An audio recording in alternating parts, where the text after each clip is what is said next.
tingin niyo, ma'am, ano ang naging mitsa dito sa hindi niyo pagkakaunawaan ng anak niyo ni Kaloy? Sa anak niyo na si Kaloy? Ang naging mitsa lang naman talaga, no, ever since is yung babae talaga. Yung Kasi, girlfriend? yes, oo. Lalong lumaki, tapos na parang nagkaroon kasi ng training camp si Kaloy. Kasama ko yung asawa ko, naghatid kami sa, Terminal 3. Ang sabi sa akin ni Rayland, yung coach niya, tita, alam mo na ba ang nangyari?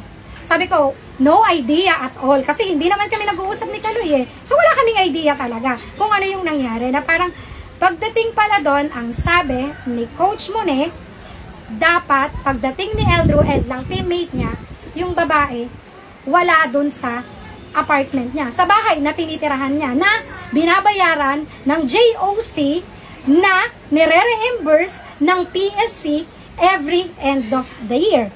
So, dapat bahay lang siya ng mga